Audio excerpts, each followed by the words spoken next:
I'm Al Michaels with Doc Rivers. Michelle Tafoya and Stuart Scott will work the sidelines. Can the Pistons pull off one of the great upsets in NBA Finals history? Right now they're on the verge of that. The Lakers are just trying to take the series back to LA for a 6th game on Thursday and if necessary a 7th game on Sunday. Oft times when there's an upset in the making, there's a lot of mystery, there's a lot of luck involved. Not so here. It's simple. The Pistons have just played better, including in the 2nd game when the Lakers needed a miracle to pull out a victory. In fact, the Lakers are the lucky ones. They're lucky they haven't been swept. Doc, Phil Jackson first, the Laker coach. We talked to him earlier. What can a guy who's never been in this situation with a veteran team, down 3 games to 1, what can he do? What will he do? Well, I think the first thing he has to do is make his players believe. He has to tell them that the solution is in the locker room. It's not about changes. What we do, we have to do it better. More importantly, he has to let them know that if they win this game, the rest of the playoffs are at home. But more importantly, he has to get more than just Shaquille O'Neal and Kobe Bryant playing. He needs one more guy. I don't know who that guy will be, but he has to get one more guy to help the cause. They're the only guys in double figures for the Lakers in each of the 4 games. Now there's Larry Brown. We both know him very well. He's a fretter. He doesn't want to think ahead. He's in the moment. Can he keep his team in the moment? Yeah, he has to. He has to stay in it now.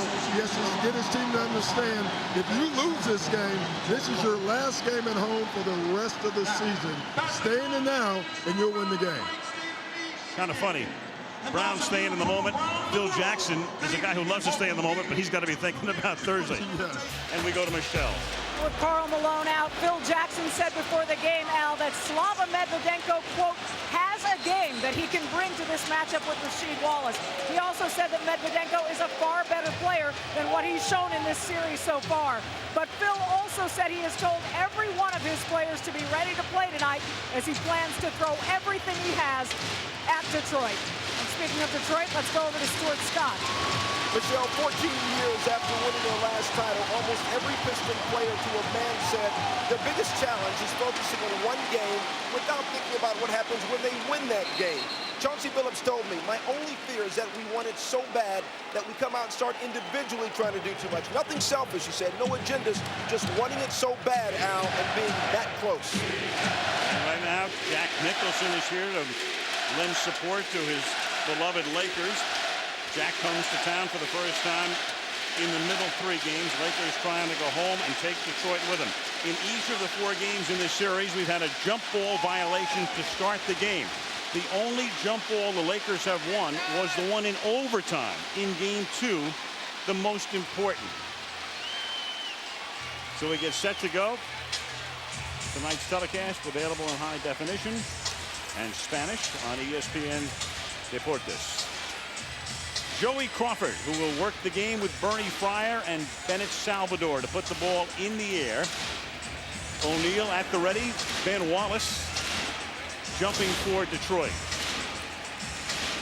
Wallace is 6'9", gives away about 3.5 inches, and that time, well, legal jump ball.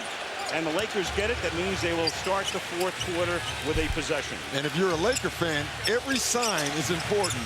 Meaning that every possession is important. Is why Shaq didn't try to steal the ball. And Slava Medvedenko, who got the ball from O'Neal, dropped it on the baseline after Shaq was doubled and then almost tripled as Malone takes a seat on the bench. Well, it's a 3-second violation. Yeah, and the key will be with Slava Medvedenko is where they can space him out, because what the Pistons are doing when he's in the game, they're using his guy to double team Shaquille O'Neal, not only with the ball, but without the ball. Heavy pressure by George. Medvedenko is making his first start since March 10th, over 3 months. And one change you see early in this game is Kobe Bryant is starting the game out guarding Chauncey Billups, and that leads to an early foul. Now, what did you see there, Al, right away? The difference in this series, in my opinion, is that the Lakers have taken a ton of jump shots, and the Pistons keep attacking the basket. Right there, Chauncey Billups gets to the basket, and now he gets to the foul line. So Kobe Bryant picks up his first personal 35 seconds into the game. The Lakers never led in game 3 here last Thursday. Had the lead from time to time. in the fourth game on Sunday. So Detroit up 2-0 at the outset, and Bryant with a foul. Gary Payton is guarded by Billups. George has Hamilton on him. Here's Medvedenko. He's free and hits from 19 feet. And that is significant. Every shot he can make makes Rasheed Wallace pay more attention to him. That one shot does nothing, but if he can make a couple of them, it will. Payton is there. Got his hand on it, out of bounds. It'll be inbounded with 11 seconds on the timer by Detroit. I like this move by the Lakers for a couple of reasons. One, I do think Gary Payton has the ability to stay with Rip Hamilton. Two, Kobe Bryant has a bigger body to guard Billups. Prince is free from outside, in and out. Payton gets his first rebound. Pushes it up the floor. Medvedenko is free again and hits. So the Lakers, who had O'Neal and Bryant as the only guy in double figures in every game, have another guy now with 4 points in the first minute and a half. Well, the one thing we know about Slava Medvedenko, he's going to give himself a chance. I mean, he is not an unwilling shooter. Over Medvedenko, and Wallace drops one in. That's where they miss Karl Malone. Karl Malone's ability to push Wallace off the block will be missed this evening. Bryant too deep. To O'Neal.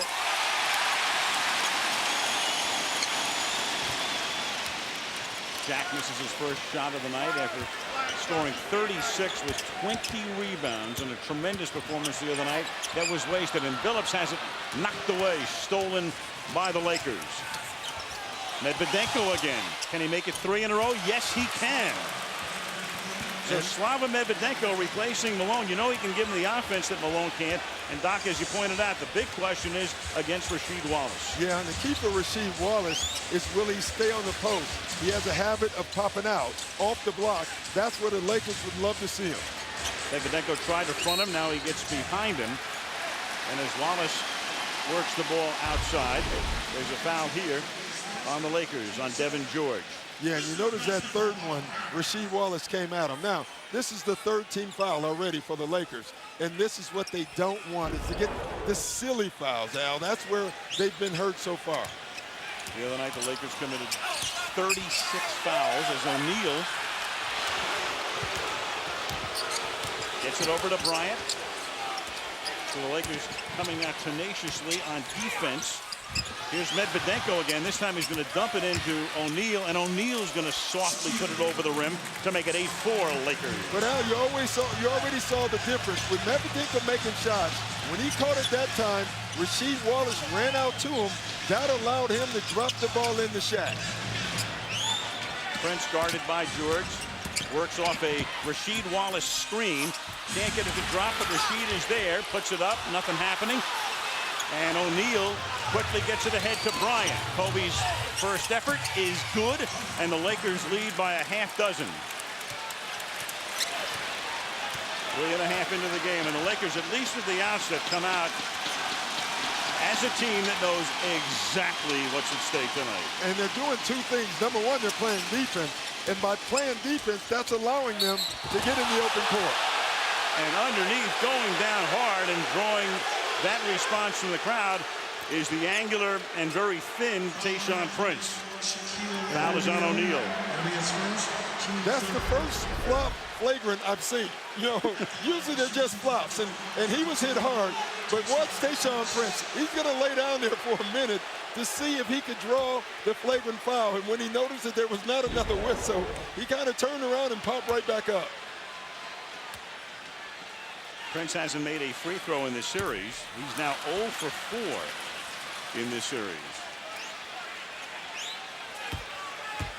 Lakers fouling the Pistons at, for them, an alarming rate, and tonight already 3, including 1 each on Bryant and O'Neal. And those are huge, not only because there's 3 fouls, but because of Bryant and O'Neal. The one thing Phil Jackson needs them to be is aggressive, and when you get those early fouls, you become passive. Anybody who follows the NBA knows if you get 2 early fouls, the coach almost compelled to put you on the bench. Bryant fakes Prince out, and with Hamilton in his face, can't get that to go. And a whistle underneath, and Bernie Fryer is going to call a loose ball foul here. on O'Neal. And so that's 2 already on Shaquille O'Neal, 4 minutes and 2 seconds into the game. Exactly what the Lakers didn't want. 2 fouls on O'Neal. More importantly, 4 team fouls. Now, for the rest of this quarter, they are in the penalty.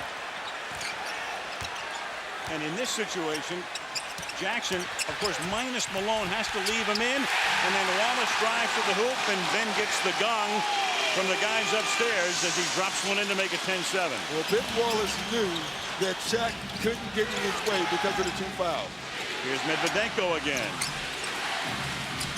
O'Neal trying to tip it up. Out of bounds it goes. Lakers will have it. See O'Neal giving a piece of his mind to Bennett Salvador on the last foul. Yeah, what they're saying is you called over the back on Shaq. Shaq felt like the Detroit Pistons just went over the back on him.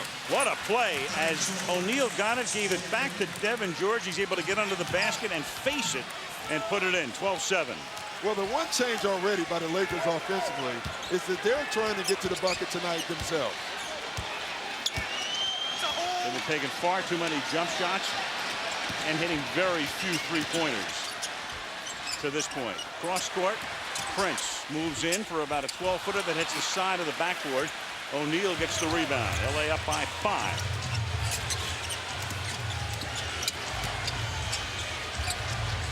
Medvedenko to Shaq.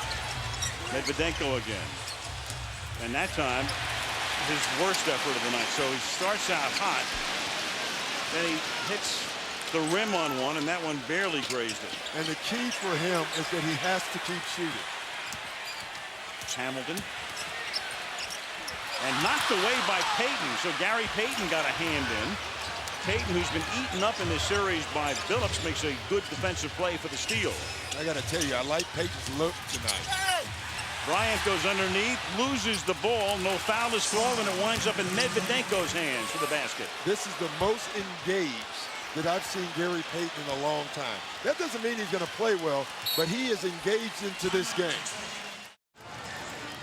Slava Medvedenko has already scored 8 points. Amazingly, Kobe and Shaq, as we mentioned before, the only Lakers in double figures in 4 consecutive games. How unusual is that? Well, this league's been around 58 years. That's 42,000 plus regular season games, about 3,000 playoff games. It's never happened. Never. That's an unbelievable number. Shaq comes out of the game here, and from the corner, it is Tayshaun Prince for a long 2. So O'Neal with 2 fouls out of the game. They have Brian Cook in the game. Here's Kobe now. Kobe draws a crowd. Boy, he sure does. Yeah, what else is new? Medvedenko trying to get into double figures, and Medvedenko gets fouled as he works the baseline, and that will be the first foul, and that's Rasheed Wallace. Now, Wallace has been in foul trouble in this series. In the first 3 games, he barely played in any of the second quarters, and then the other night, he stayed out of foul trouble and had a great night. Yeah, and that was why he had a great night, because he was allowed to play the whole game. Cook missing. See, that's the one thing Cook can do. Now, you're wondering why Phil Jackson takes Shaq out. Well, he has 2 fouls. That's number 1. I think the other reason is they have a 5-0 3-point lead, and he's going to look at the scoreboard and watch it. And as long as the Lakers have a lead or even get down just a little bit, he can afford to sit Shaq. That was Rasheed Wallace, and that's Bryant. Ball comes out to Devin George. Bryant again, and Bryant gets pushed by Chauncey Billups. We mentioned the other night the Lakers had 35 personal fouls in the last game. The Pistons 20.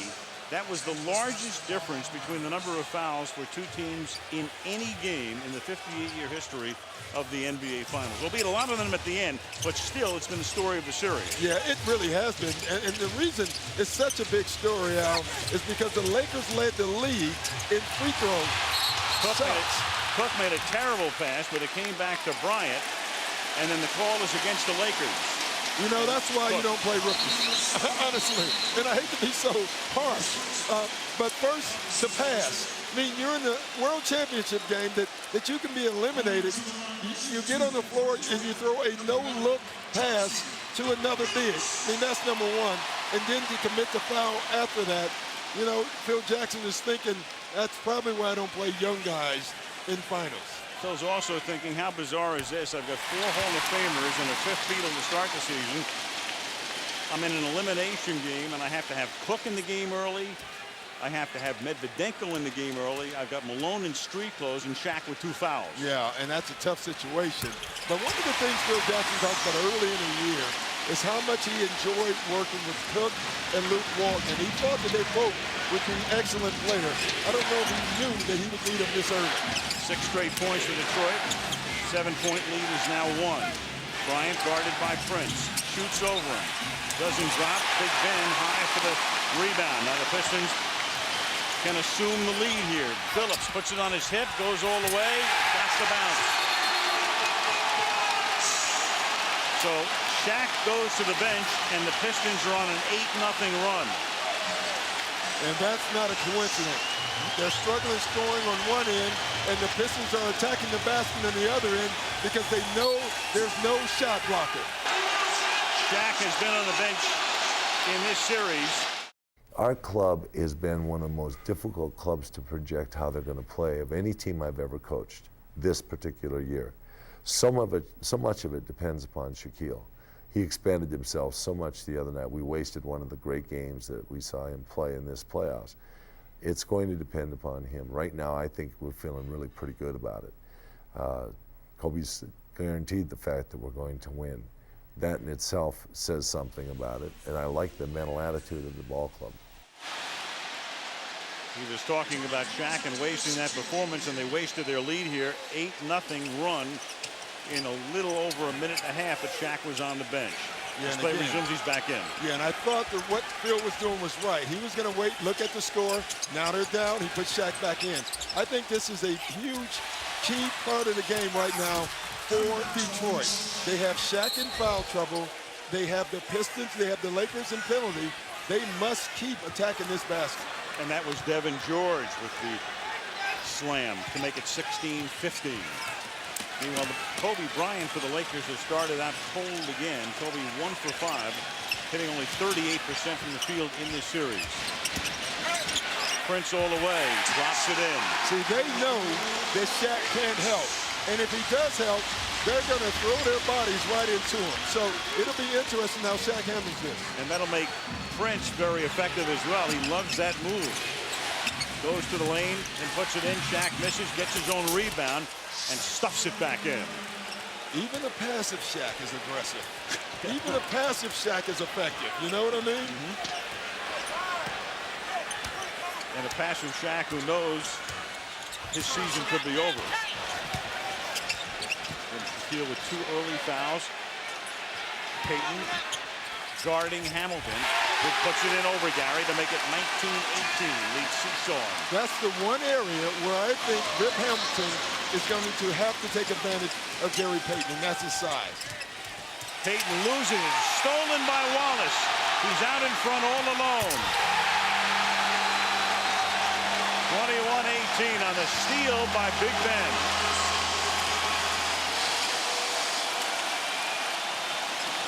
Feeding O'Neal again.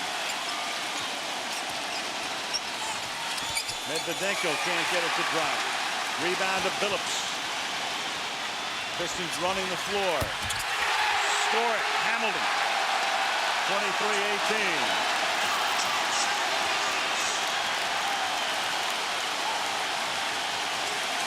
Crowd roaring. 5-point lead coming down to 2 minutes to go in the period. Pistons 12-4 run here. Inside it comes. And the foul here. Foul is on Corliss Williamson. And first the steal by Ben Wallace. I was really surprised no one tried to track him down and give him a foul. And then you saw Devin George at the bottom of your screen with an opportunity to get in the spot and take a charge, and instead he moved out of the way. Those are the little things that are really hurting this Laker team. And one of the things Larry Brown said is we want to run on the Lakers as much as possible. That was a non-shooting foul. They started with 14 on the timer, and Kobe Bryant pulls one of his patented moves by driving through traffic to the hoop. 23-20. Luke Walton has come into the game. He provided the fuse that lit the Lakers in the second quarter in game 2. And right when Luke comes in, Corliss Williamson is in, and they're going to post him up. O'Neal gets the rebound. Bryant, 4 points to this point. Payton will drive. Jump hook from the lane. Lakers cut it to 1. Gary's first 2 of the night. A drive by Kobe Bryant. A drive by Devin George. A drive by Gary Payton. This Laker team right now is playing differently than they played all series. Have to. Work it out to Hamilton. 6 on the timer. Williamson would have counted. He'll go to the line. You know, I was thinking, Doc, in this series, the 4 games, you have 4 quarters and an overtime period. There are only 2 sections that I can remember the Lakers dominating. One was the Walton part of game 2 late in the first half, injecting the energy. The other was the overtime period. Apart from that, it's been either the Pistons or neutral. But the Lakers have had control of the pace and tempo so few minutes in the series. Yeah, actually, this is the only time, as crazy as it sounds, it's a 24-22 lead by the Pistons, but this is the first up-tempo basketball that you've seen in this entire series. So if you're Phil Jackson, you're looking at the score, you know you're down, but you got to think he likes this tempo much better. There's more driving to the bucket, and there's more running in the game and open court basketball. That's the way the Lakers actually want to play. Williamson drops 2. It's the most points scored by either team in the first quarter in this series, the 25 for Detroit. Bryant, Prince on him. Kobe in the lane, drives, gets fouled. Bryant draws the foul. The foul is a 2-shot foul. The Pistons now have committed 14 fouls and the Lakers 6. And it's obvious, Al. I mean, it's obvious watching this Lakers team play tonight that Phil Jackson has told them, guys, I can't fight for you about fouls if you're going to keep launching jump shots. You have to get to the foul line. You have to drive the basketball. And eventually, if you drive, you will get to the foul line. 25-23, that's their first free throw of the night. Shelly Brown, Larry's wife, who is a lot more nervous than Larry, I can guarantee you. I don't know. Larry hides it pretty well. Larry didn't look too calm in that office before the game today. But Larry's always that's Larry. True. That is Larry. 25-24 Detroit. Eldon Campbell. Walton comes over to help. Way back outside to Hunter. Now Campbell. And Walton comes in there to provide the defense after he got by Shaq. Shaq has to be very careful with the 2 fouls. Now the Lakers going to run it down. You know what was interesting? Luke Walton, the rookie, was running down the floor yelling, 1 shot, 1 shot. He's a smart rookie. He's in the jeans. With 3 on the timer, Bryant can't drop it.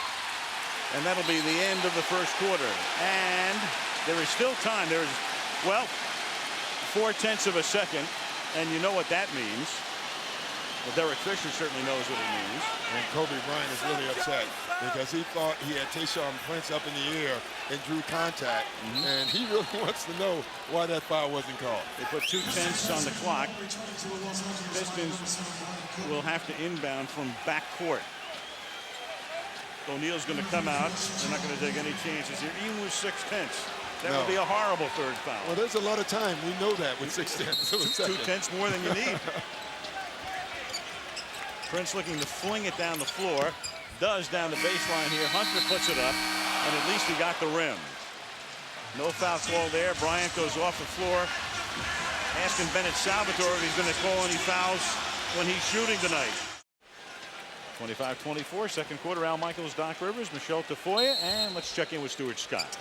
Al, interesting in the last time out, Larry Brown did acknowledge to his team that Shaq has 2 fouls, but he also said spread the offense, meaning make sure you continue to run our offense. He even looked at his big man and he said, stop trying to get the fouls, try to score. Al? Thank you, Stuart.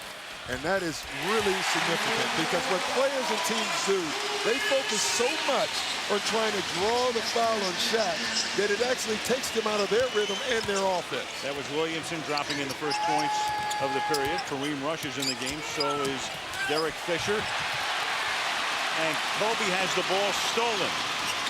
Pistons rush back. Hamilton drives in. And Rush commits the foul. Pistons just forcing the issue in this entire series. Moving the ball around, getting through the middle, forcing the Lakers to commit fouls. Yeah, they really are. They're getting so deep with the dribble penetration that either you foul them or you give them an easy two. And that's been their game plan throughout. Now, the only change so far in this game and in this series is today or tonight the Lakers are trying to do the same thing. Even that last shot, Kobe Bryant got it stolen from him, but he is trying to attack the basket. I think that's the right thing if you're the Lakers. Hamilton misses the first of two. Phillips is the leading scorer with 6.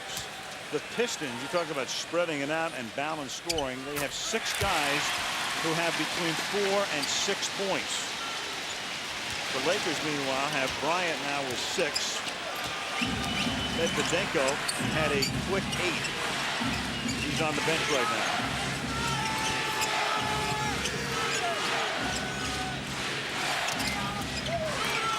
Walton in the corner, feeds it to O'Neal. 5 on the 24. Back to Shaq, and Shaq gets held as he's going to the basket by Rasheed Wallace. You know, it's interesting.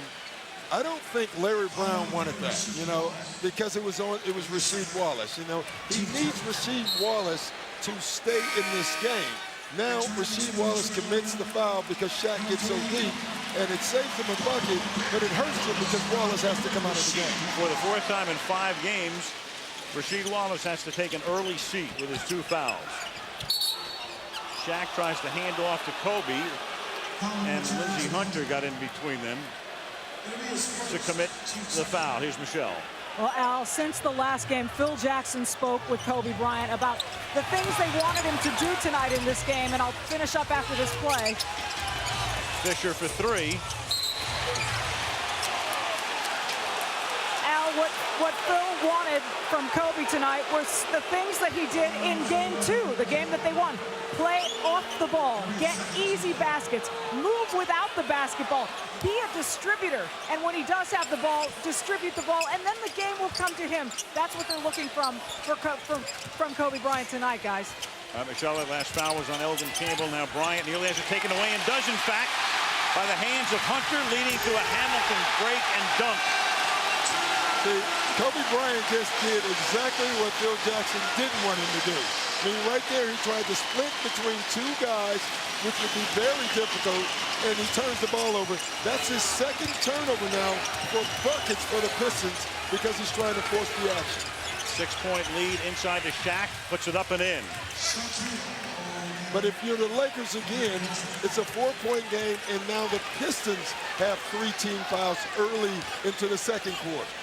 And the Pistons are hot after they were down by 7 in the first quarter. They scored on 12 of 14 possessions. Williamson is guarded by Kobe Bryant. And reaching in is Derek Fisher, and he's going to get called for it.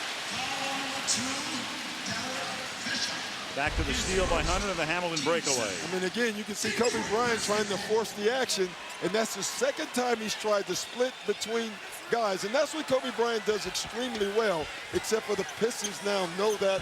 They're playing them for that, and that's the 2nd turnover for bucket that he's caught. Hunter out of the corner, and Ben Wallace in perfect position to grab the rebound. He's as good as it gets off the glass. He is. And those hands are like glue. When they touch his hands, it sticks. Williamson missing. Man, I just love to watch the way Wallace sets up, especially on those shots from the corner. He knows exactly where to be for the rebound. Perfectly positioned. Fisher from deep outside. Got it. 3-pointer to Derek. Saluted by Malone. It's a 1-point game. And again, great ball movement. And on that shot, Fisher didn't hesitate. Fisher, one of those Lakers playing hurt. Half the roster playing hurt, but playing nonetheless. Hamilton throws it away. And now Kobe's on a break. And Kobe's going to put this one in, looking to see where Hunter was, seeing if he could get a three-point play out of it. And it's 31-30 Los Angeles. I think he didn't think Hunter could catch up to him. And he did. And this is a big foul here. Brave man Jack Nicholson is, you know. I remember he went into Boston one time and braved the elements also. My first Boston reference of the night. In a while, I like that. Doc, of course, will be the coach of the Celtics next year. Game of runs right there. Lakers started hot. Then Shaq sat down for a minute and a half, and the Pistons were off and going. And now after Fisher committed the foul on the inbounds play, which means Ben Wallace is at the line for two. He makes the first. Fisher working on Jackson's behalf with Bennett Salvatore. And if you're wondering why they're shooting free throws, Al, it's because the ball had not been inbounded, so it's an automatic 2 free throws. And there's Kobe Bryant again attacking the basket. Now, that's a good thing. You want him to do that. What you don't want him to do is try to split and force the action. And turn the ball over and commit an offensive foul. That foul on Hunter. Game tied at 31, 45 to go, first half. Fisher gets it back into O'Neal.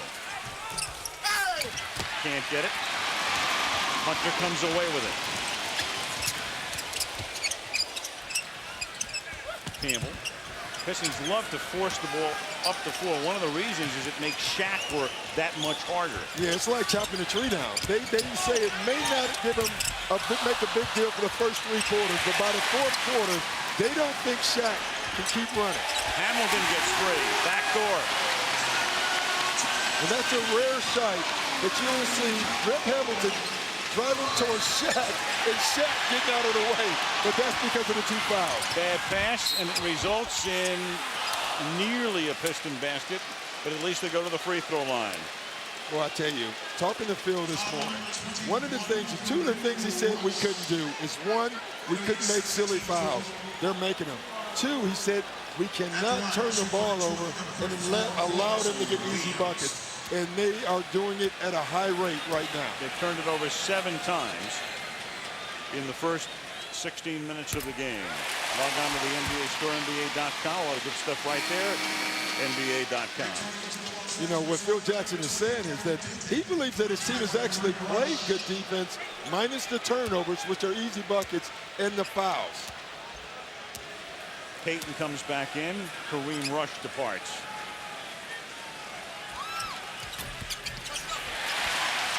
Gets the bounce, and Detroit's lead is 4. And if you're Larry Brown, you like the way your team is playing. You know, they're just out there playing like they play and not thinking about anything else. Walton drives all the way, can't get it to drop, and then going to the floor was Eldon Campbell. A 3-on-2 here. Fed underneath, Williamson misses it, but gets it back, juggles it, keeps possession. And Hamilton will now start to drive. Williamson, shot clock in single figures.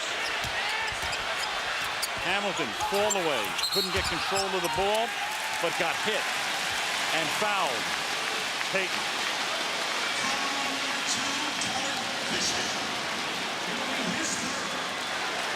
Jackson's up, arms folded. In effect, thinking to himself, you know what, that's a foul, but they did it to Kobe before, and it's not a foul? That's what I think the Lakers are saying right now. Now, I will say that Derek Fisher and Payton are the 2 trickiest defenders in this league. And I think what Bennett Salvatore is saying, he saw them do something tricky, and I think what he saw them do is tap him on the elbow. Fisher with 3 fouls now. And Rick Fox comes into the game. So Fox makes his first appearance.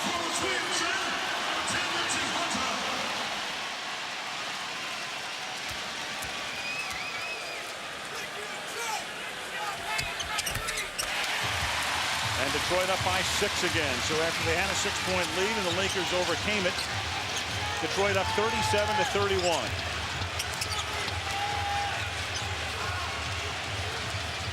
Walton, too high for Bryant. Try to time it. Kobe got underneath. Another turnover. And then Detroit throws it away, but it was last touched by the Lakers. Yeah, that was a fastball lob. You know, usually you're supposed to lob it nice and soft. There was no one quick enough to jump and catch that pass that Luke Walton just threw. Larry Brown didn't like that possession. Palace of Auburn Hills.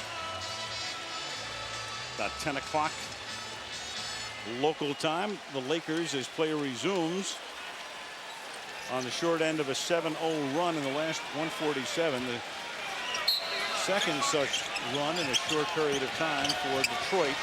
And they'll inbound with 19 seconds on the clock. Underneath, Billups reverse, puts it in. So Chauncey Billups got it in, got it back, and Chauncey Billups now has 8 points. Biggest margin in the game.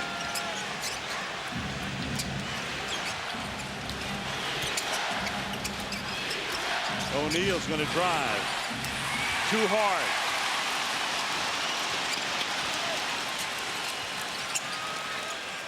Stolen by Bryant.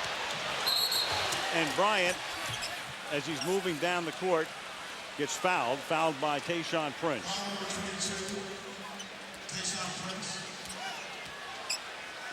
I think what they're going to do, Al, is say that Kobe Bryant was ahead of everybody, and they're going to give him a shot and the ball out of bounds. They were near, close enough to a breakaway. And there again, on that last replay, you saw another uncontested layup by the Detroit Pistons.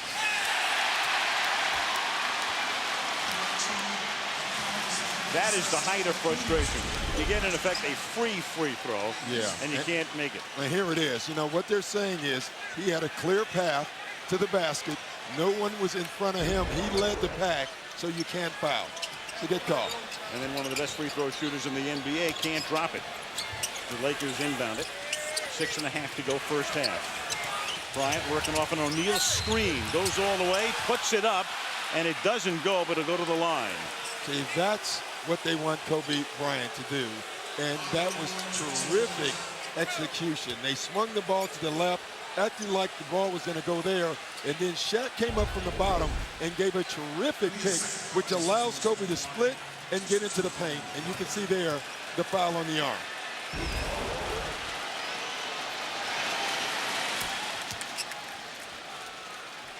Lakers are now 3 out of 4 from the line. Kobe Bryant is the only Laker who has been to the free throw line tonight. You know what's interesting is Kobe Bryant is the one Laker that has probably been the most surprising that hasn't gone to the line in this series. But to me, the difference is tonight, Kobe Bryant is not settling. He's attacking the basket. Attacking, and of course the Lakers will tell you on the other side, they're just not getting the calls. But the one thing Jackson didn't do before this game is start to bait the referees through the media. Phil's been pretty quiet about that over the last 48 hours. Or 40 anyway. Yeah, he had to say after game 4. Hamilton misses. Medvedenko back in the game and takes it off the glass. I think Phil Jackson likes this switch with Kobe Bryant guarding Billups. Bryant, too hard. Prince, behind the back, great move to get by Bryant. Does it again and can't get it to drop. It'll go to the line. 2 behind the back dribbles. And again, getting all the way to the bucket. Every long rebound, every turnover, the Detroit Pistons have pushed the ball up. And if you don't stop the ball, they're going to continue to go until they get all the way to the bucket.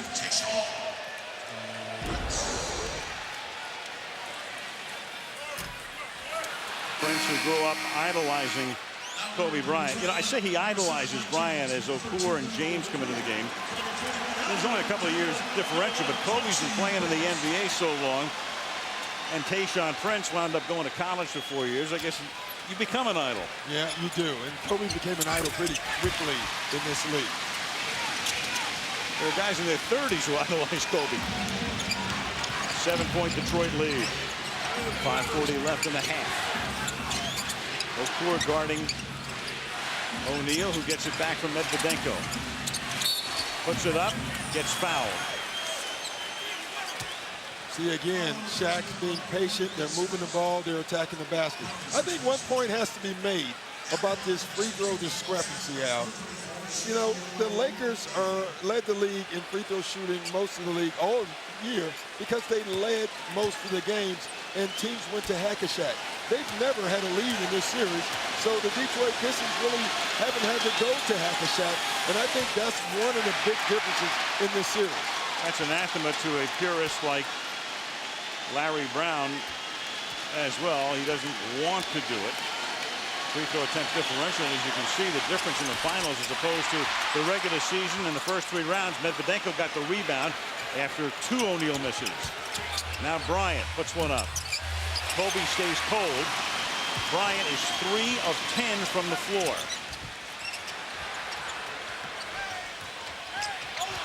And Payton tries to steal, can't keep it inbounds. You know, Bryant is 3 of 10, but most of his shots tonight, in my opinion, have been pretty good. The couple of forced opportunities have led to turnovers. I think as a coach, you have to live with those because he is so creative. Pistons, meanwhile, are hitting 57% from the field. And since they've been going to the free throw line more often, that's a tough combo to beat. And Ben Wallace is too tough to beat right there, and the lead is 9. And that's huge. When you're Detroit, and you can drop the ball into Ben Wallace and get points out of him, that is huge. Whistle on the way to the basket. I mean, one of the things Larry Brown has done since coming to Detroit, he's made Ben Wallace an offensive option. He tells his team to look for him when he's on a post, and he's made Ben Wallace think offense. Ben Wallace a couple of years ago would have never made that move. Now when he gets the ball, he feels pretty comfortable. And you look tonight, he's 3 for 3 with 7 points. O'Neal makes his first free throw here. He's now 1 out of 3.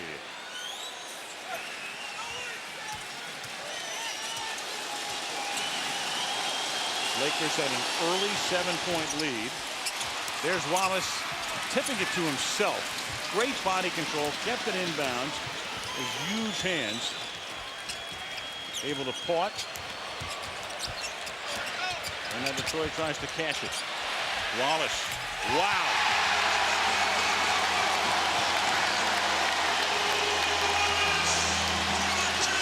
(44-34). The lead is double digits. Jackson not calling a timeout. Phil believes in conflict resolution. They got a lot to resolve right now. And Kobe got blocked and fouled. And boy, I tell you, that was close. That was real close. Because Mike James almost got there and slid up under Kobe.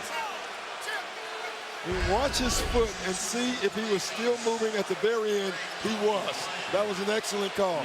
But boy, that was close. I think if Mike James didn't try to draw the contact himself, he would have had a charge. Bryant now 5 out of 6 from the free throw line.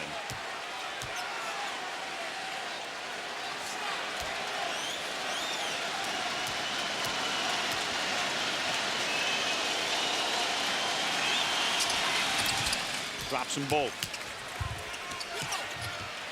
Pistons up by 8. Fox picks up Prince and back to it.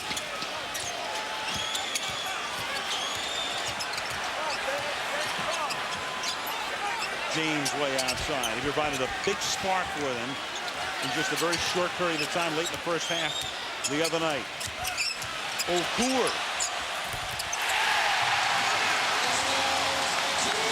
Mehmet Okur.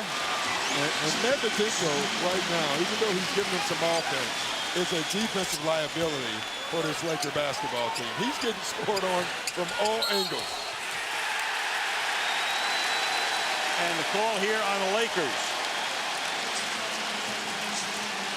That's on Shaquille, so that's his third. He picked up 2 early ones. Third one here away from the ball. And so now we have a crisis time right now for the Los Angeles Lakers. They have 3:36. They're down 10 points, and they probably will not see Shaq the rest of this half. This is key. Jackson left O'Neal in the last game of the Minnesota series, the conference finals, and he picked up a 4th foul in the first quarter. From the corner, in and out from Prince. Medvedenko gets the rebound. So O'Neal on the bench, Malone in street clothes. Fox posting Prince. Turnaround off the glass, and Rick banks it home to make it an 8-point game. And Rick Fox has been begging to play. You know, one of the points he made was pretty interesting. He said, hey, everybody else is playing injured. I would like to play injured also. And, you know, when a player like him asks to come in, it's pretty smart that you see Phil Jackson plug him in. Look at Ben Wallace going right by Medvedenko. Putting one in from about 10 feet. And what Ben likes to do before the game, as we know, Doc, is take the big ball, take a bigger ball and try to make baskets with it. It's kind of like being out on the putting green. You know, you have those tiny little holes. I knew where you were going. Of course. Like, we share the same no love. doubt. Same passion. You know, it's funny, too, because that ball was really invented for ball handling. Ben Wallace has turned it into a shooting gimmick, which some guys do use it for that, and it's really paid off for him. It's working tonight, and there he is again. Big ball, small ball, and that was after they had about half of the 24-second clock to work with on the inbound. 10-point lead. Phil Jackson was telling us earlier today one of the things the Lakers had to do was hold their turnovers to 8 or less. The Lakers have already turned the ball over 9 times in the first half. And the reason he's saying that is because he says that they've played pretty good defense in half court. What they can't do is give Detroit easy buckets, and that's exactly what they've done. Cook gets doubled in the corner. Nowhere to go with it. 4 on the shot clock. Out to Rush. He's got to shoot. He does at the horn and makes it. Kareem Rush, who was so big in the clinching game against Minnesota, with 6 3-pointers. Boy, that was a huge bucket, and it was amazing how unrushed Rush was. Did that make sense? Perfect. Doc, that's why you can't coach. You got to come back here next year. From the corner, a 3-pointer for Okur. Big answer's big.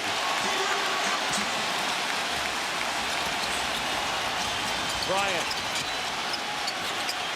Back to Cook. Minute and a half to go in the period. Well, there is no spacing right now for the Lakers. And Kobe is the line drive one over Okur and Prince. I mean, their spacing was so bad. You know, the difference in the first half right now is it looks like the Detroit Pistons offense is executing to a T. And right now the Lakers are scoring almost out of their offense. Shot is short. Rebound keeps getting tipped. Winds up in the hands of Prince. He'll drive all the way. Brings the house down.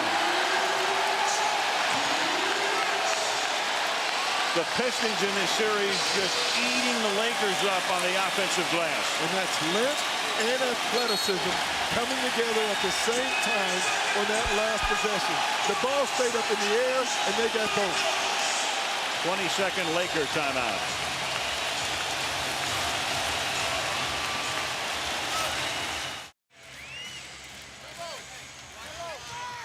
Ten-point lead for the Pistons. Al, this is what we're talking about. You know, a good drive, but watch, the ball stays up in the air.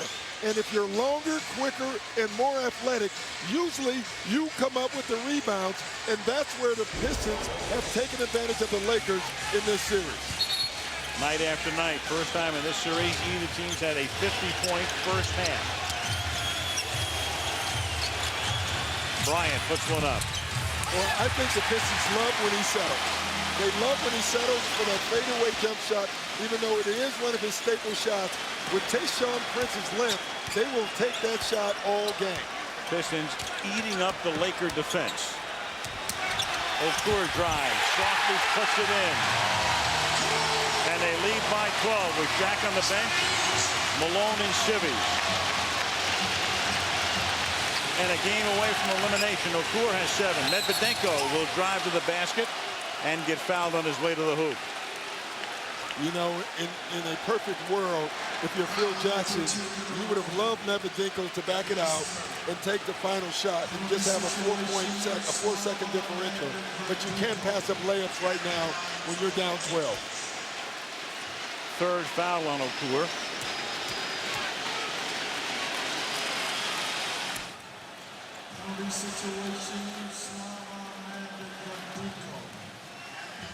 Well, I've heard of the Tiger Slam. I guess this would be the Davis Slam if he gets this. Medvedenko trying to become the first Laker apart from O'Neal and Bryant to go into double figures, and that's a small consolation to Phil Jackson right now because his team is going to go into the locker room trailing in a season in which they were built to win this title. And this year only. Because it'll be a different team next year.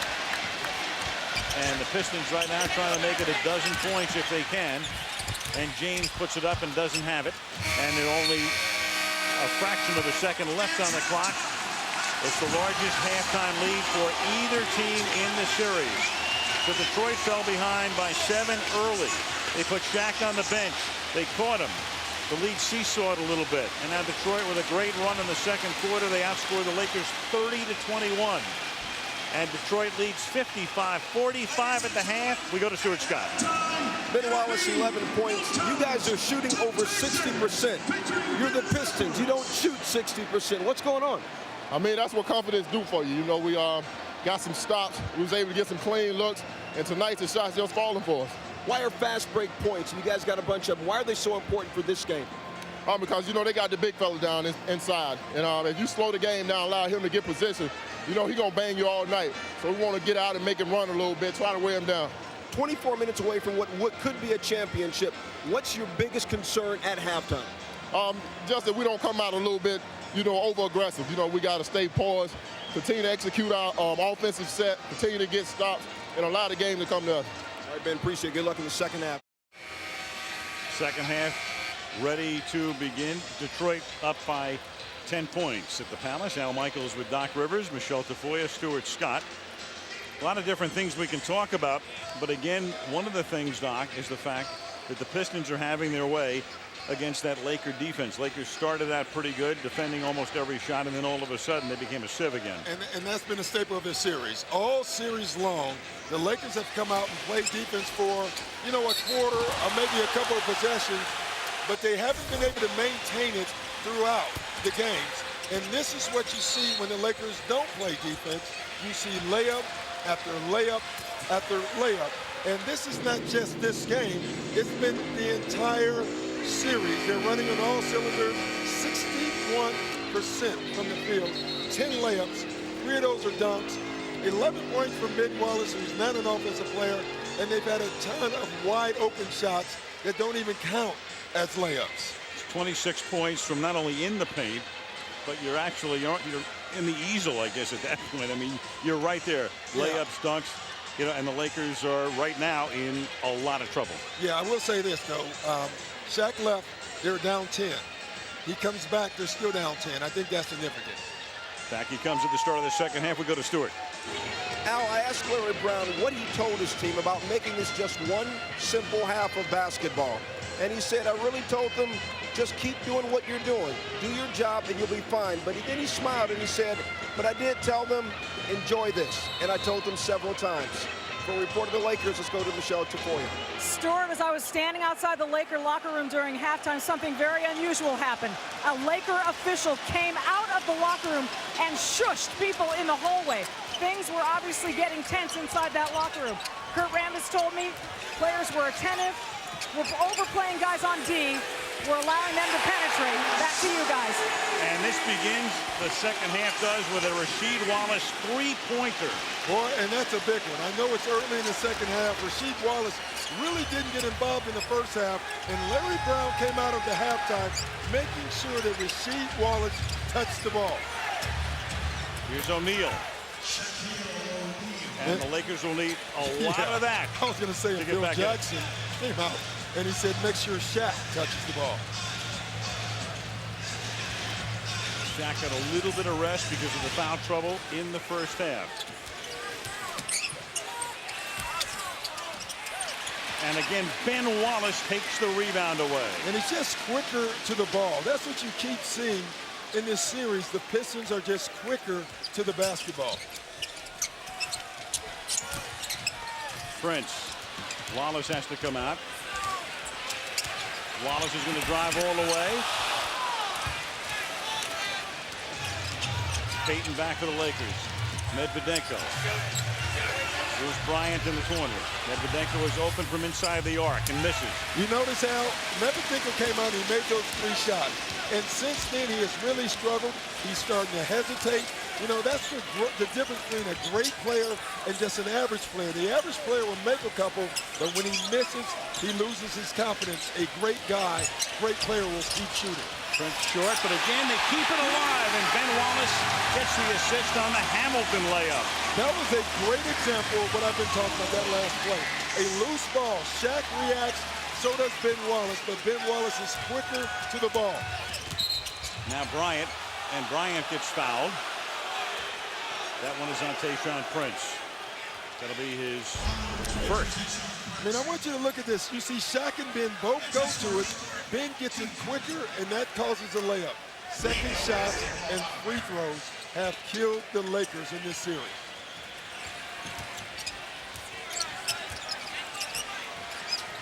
Devin George has that swatted out of his hands and out of bounds. 11 on the clock as the Lakers inbound. Medvedenko started 3 for 3. He's now 4 of 8.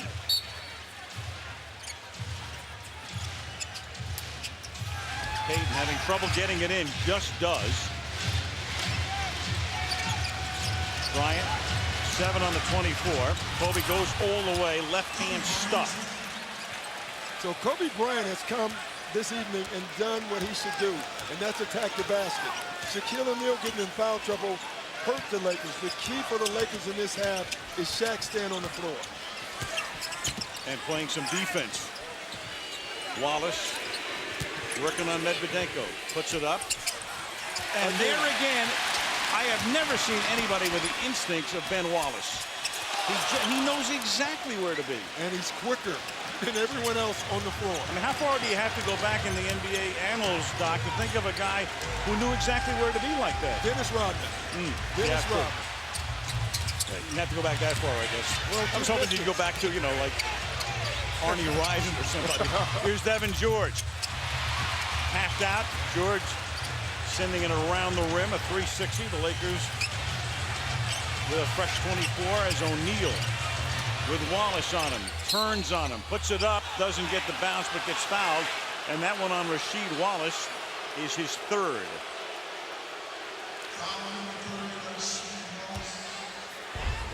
And you can see this here. What they're saying is Rasheed Wallace hit with his arms and his body. I think Rasheed Wallace is thinking right now, I think I was hit with Shaq's body and arms. Shaq 1 out of 4. He has 9 points in the game. Now 1 out of 5 from the free throw line.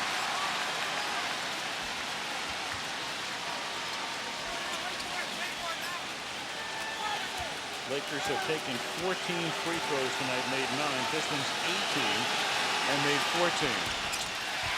This is 2 here, and Larry Brown saying before the game's off, you know, we got to beat him at the foul line. But tonight they're beating him from the foul line and from the open court. Oh, beautiful pass to Hamilton, and then Devin George comes in for the foul. What a great cut by Rip Hamilton. He created the entire play with his movement. I mean, just take a look. Watch him start it out. He goes over. He changes speed. He stops. Payton goes over top. He back cuts, and he gets to the bucket. I tell you, he's the guy that you would not enjoy guarding. He's like a hyperactive kid. Riddlin. Yeah, I'm thinking the medicine cabinet, yeah. Yes. I mean, it's like a parent chasing a precocious. Exactly. Yeah, I know what you're saying. You can take him to the doctor, but in the NBA you can't. Right. 12-point lead.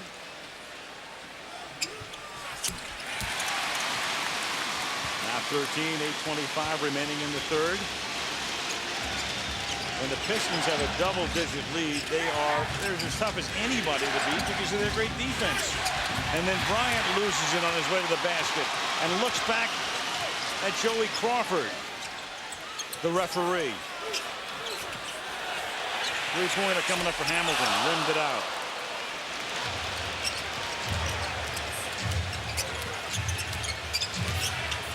Payton has 2 points tonight. George passes up the 3, sends it into Shaq, and he has the easy layup. O'Neal now goes into double figures with 11 points. You know, it's an 11-point game. And now I get the sense that the Lakers are still in this game.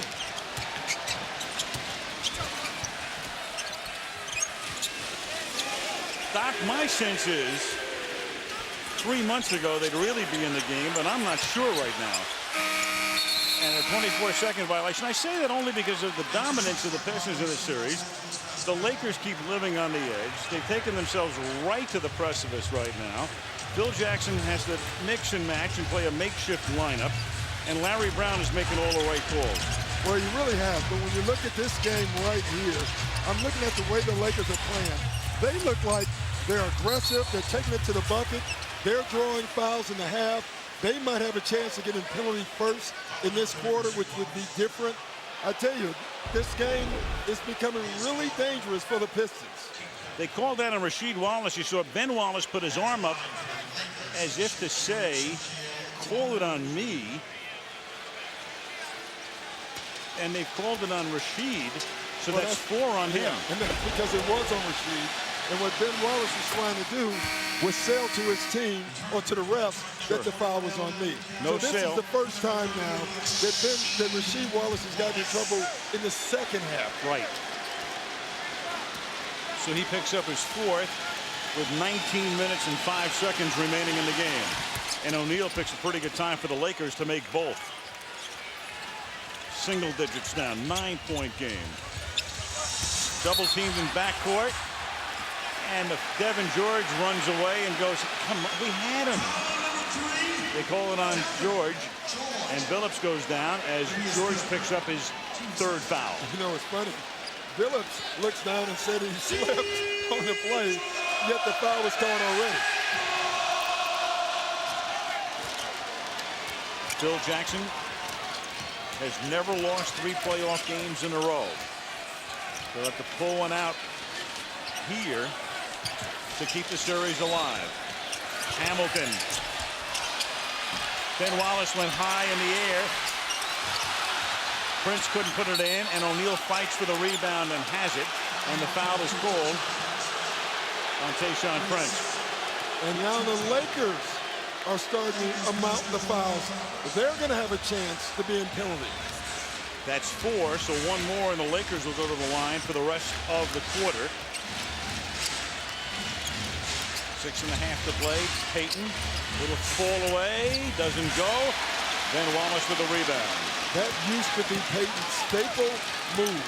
And you can see most of those shots now are front of the rim, which indicates tired legs. And guard Rip Hamilton will do that. Hamilton can't get there, but Campbell does.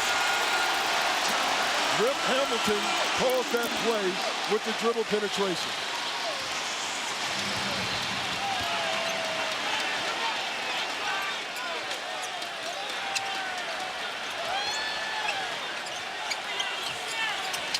O'Neal. Ben Wallace cleans the glass again. 10 rebounds for Wallace. And that was not a good possession for the Lakers. Prince. Wallace is going to drive and gets fouled. Now, I'm looking at the Laker lineup. Phil Jackson told us one of the things that he might do is go small. And I think he used the word ultra small, and he's done it. Brian Russell right now is in the game at the power forward position. Michelle, what went on in the huddle? Well, a couple things. Phil Jackson came right to the guys and said, you cannot give them rebounds. And during the rest of the timeout, he said, we've got to get stops. And he reminded them, we have to play right through the foul calls. Don't throw your arms. Don't shoot looks. Don't talk to the refs. Your only recourse is to play through the fouls. Play defense with your feet, not with fouls, guys. That's it. You go to all of the fuel left in the tank. Brian Russell in the game. And again, this is where the Lakers have come in a situation where Malone can't play. in a desperation game, you go to a guy, Brian Russell, who has played so little over the last 2 months. Bryant drives, jams one home, 10-point game. Yeah, this is the first sign that this Laker team is looking for something. Phillips. Open in the corner. Prince misses. Phil Jackson's like a manager in an elimination game in the World Series, as Devin George can't hit what would have been a big one, and Wallace gets the rebound. If you're faced with elimination in the World Series, you'll use every pitcher, every player, and Jackson's done that tonight. They have 12 guys. One is in civvies. That's Malone. They've used the other 11. Prince drives, softly throws it in. I'm watching that possession. The Lakers players didn't know who they had. They got mixed up because no one knew who was guarding who, and that's why Tayshaun Prince got all the way to the basket. And that's what's going to happen when you play a quintet that has played so little together. O'Neal starts to go to the hoop. Bernie Fryer calls a foul. Even if it's not a shooting foul, they're still in the penalty area. Look at this. Look at guys running around. They don't know what they had. Two guys runs here. Shaq has to try to help. I mean, in a game like this, when you come off the bench, you must communicate with each other. I have Rasheed, you have him, and you have to play. That didn't happen, and that just gave up 2 points. And the Pistons, such heavy underdogs before the series, are the team right now playing probably as cohesively as they have all season. You know, you're right. One of the things I've noticed in this series is whenever you hear a Piston player talk, he knows exactly what he is supposed to do. When you hear a Laker player talk, he sounds like he's guessing and talking about what they should do. O'Neal missing both free throw attempts. He's 3 out of 10. The Lakers are 11 of 19. Dan Wallace over Brian Russell. That's what happens when you go small. Now Larry you have Brown, a small Shelly guy Brown. on Ben Wallace. Kobe loses the ball. There's no foul in the lane. Here's Phillips on a drive. Got it. Goes to the line.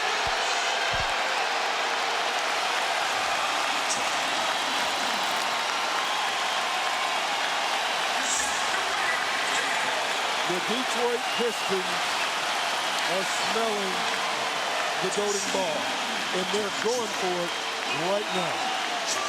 Shelly Brown.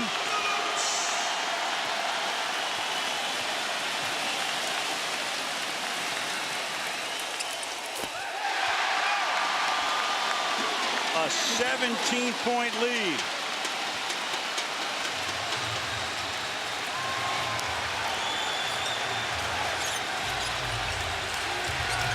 O'Neal.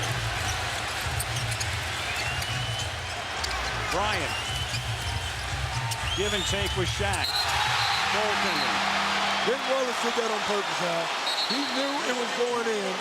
He wants to show the intimidation factor of the Detroit Pistons. This reminds me of Patrick Ewing against Villanova. Just knock it out to scare him. He didn't care. He got the gong anyway from upstairs. The Gong Show.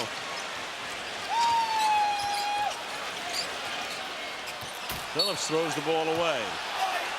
Phillips is going to contend that it was touched by a Laker. I thought it was deflected, to be honest. You know, from our angle, it really looked like it was deflected. Ball took an erratic hop. Lakers now. Bryant outside.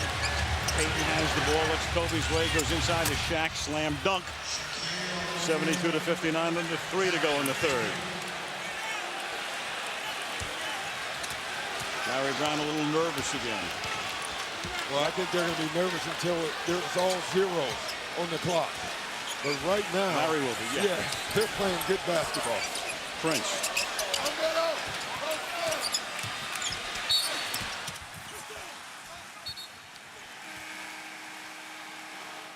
O'Neal tonight 17, Bryant 18.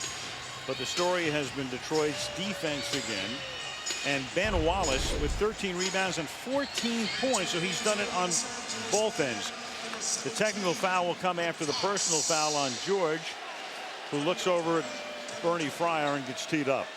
Yeah, and he earned the technical.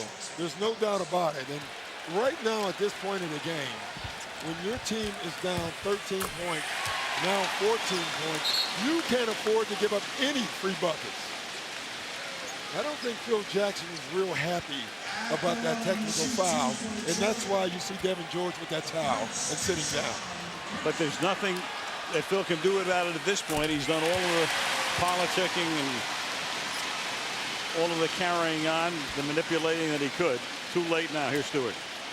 Al, Larry Brown is a consummate coach, even with this team dominating the game, a double-digit lead. The last time out, he told these guys, hey, this game is not over. We got to finish this quarter the right way. No wasted possessions, Al. Here's O'Neal. Can't get it. Larry Brown grew up in a Jewish family. He was born in Brooklyn and grew up in New York. His mom is 99. And I think his mom taught him, Larry, don't give yourself a Kenahara, which means don't say something prematurely. And so Larry has always lived that way. And Larry right now is not giving himself a Kenahara. No, he's not. And more importantly, he's making sure that his team knows that Rip Hamilton was hit in the face on that last possession. It was an accident, but he was definitely hit in the face, right in the nose, it looked like, by Gary Payton. Watch the arm, bam. That's why you wear that mask. It's safer over here, Al. Doc, it's safer over here than on the bench. That's what I keep telling you. 7 seconds on the timer. Phillips. Here's Campbell free. Got it with O'Neal coming all the way out on him. Campbell went down. He thought he was fouled. Everything is falling right now. And a double technical now. Hamilton and Payton carrying on with each other. Well, that's the next step. You know, when you're getting dominated, the next step is to try to do other things, verbally get into it, see if you can throw them off this way, because no other way has worked thus far. And I love what Larry Brown is doing. He's going to take Rip Hamilton off the floor because he wants him to get it together, and he's thinking, listen, Rip, this game is not over. Lindsey Hunter comes into the game. Kobe Bryant will bring the ball up the floor. Bryant, 18 points tonight, 6 out of 15 from the field. O'Neal into the corner. Three-pointer here. Russell misses. Lakers keep it alive. Payton. Fox now. Shaq works it back out. Payton tries for a three. Nothing drops. Prince gets the rebound. See, that's a sign of desperation. You had guys who could have chosen to put the ball on the floor. Now they're trying to catch up with the three-pointer. That is not going to get the Lakers back in this game. The Detroit Pistons are playing the right way. They just continue to execute their offense, move the ball, be patient, and get their shots. And they're killing the Lakers defensively right now with their offense. Fox picks up his first foul. The Pistons this season holding 11 opponents in the regular season under 70 points. Fisher comes back in. In Larry Brown's 20-year career, coming into the season, his teams have held opponents under 70 a total of 10 times. He did it more in 1 year than in 20 years. It's been one of the more dominating defensive performances of all time. And in the playoffs, maybe of all time. And their backs were to the wall in the Jersey series. And they came back to win 6 and 7. Bryant from another outside. Three. That's the third straight three. Now Bryant will drive, hang in the lane, nothing goes, and Ben Wallace with the rebound.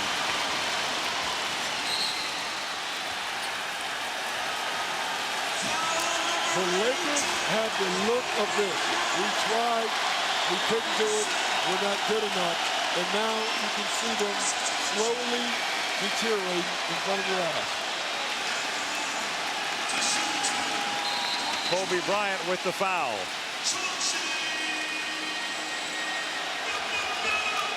But I got to make the point again. This is not the Lakers playing poorly. This is the Detroit Pistons playing great. It's a big difference. As we said at the top of the show, when you have an upset of this magnitude, people say, well, how did they do it? And normally, you know, it's whether it's baseball or hockey or basketball or football, there's always, you know, something that happens. You get a break, the ball bounces the right way, the goalie makes a stop. But with the Pistons, it's just that, as we said at the beginning, they're playing better. They're the better team.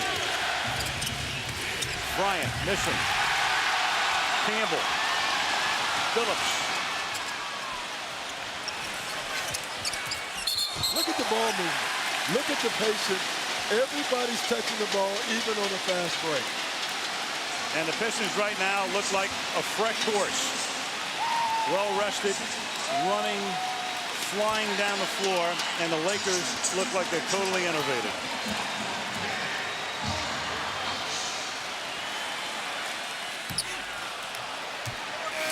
Wallace has 10 rebounds in this quarter. He has 15 in the game. You know, every single game there's been a different guy.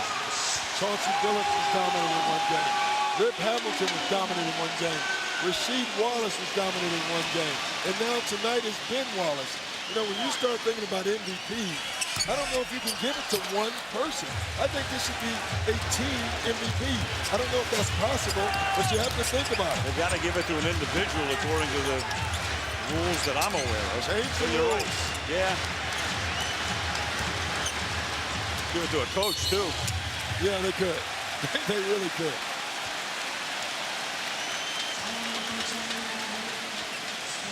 Fourth foul on Okur.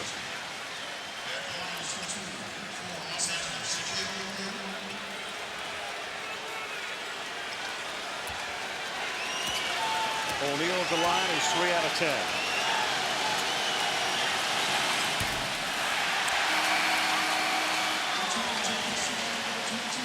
Stewart, yours.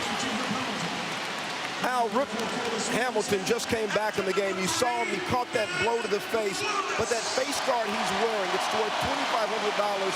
The reason he's wearing it, he's broken his nose twice this year already. The doctor said if he has another one, he'd have to miss the rest of the season. What happens when he gets hit, all of the brunt of the blow goes against the forehead and the chin, so he is okay. Wow. Coast to coast with no one stopping the ball. Before this series, we said if the Lakers didn't play defense, they would not win this series. The Lakers have not played defense. And it's so loud, and they're so inexperienced as a unit out on the floor, they couldn't even get a shot away at the end of 3.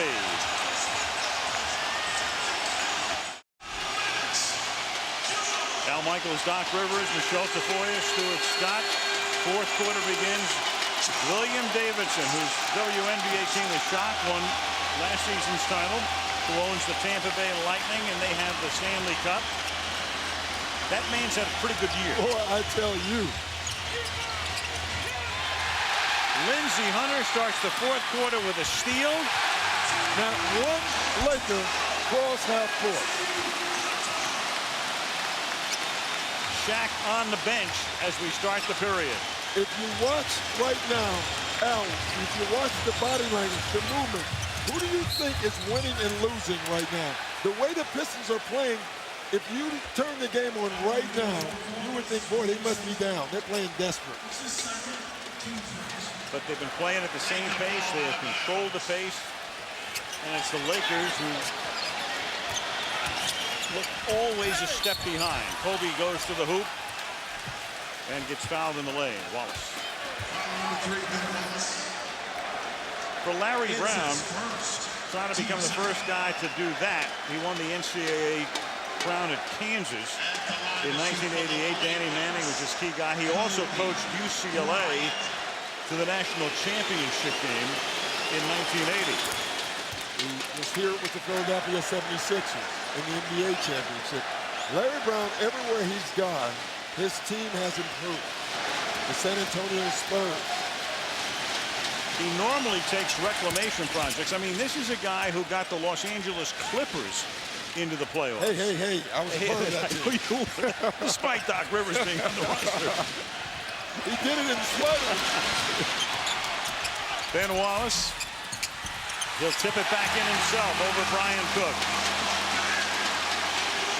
This has been a dominating performance this entire series. And you're right, Al. You can make the point that the Lakers are very lucky to be playing tonight.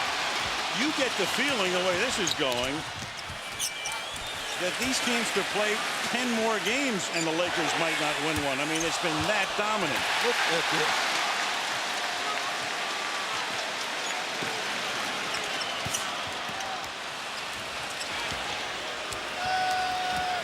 Walton to Rush. Hamilton on Fisher.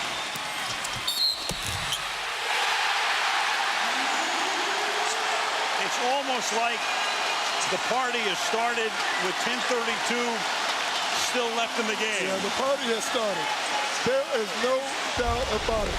Every long rebound, a Piston releases and gets a fast break. And it's been one-on-one fast break basketball for the Pistons. And I said fast break basketball for the Pistons. The party has started.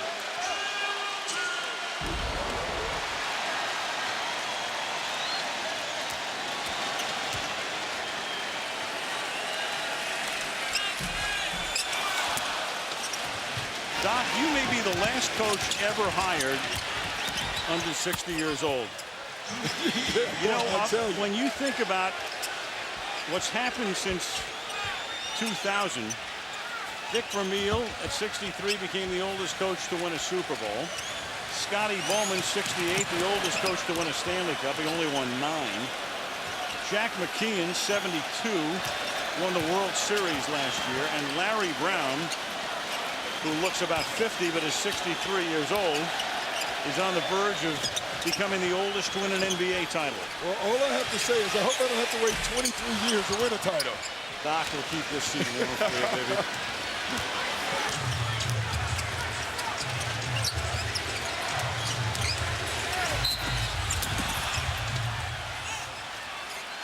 Kobe goes to, oh, and Kobe's hurt.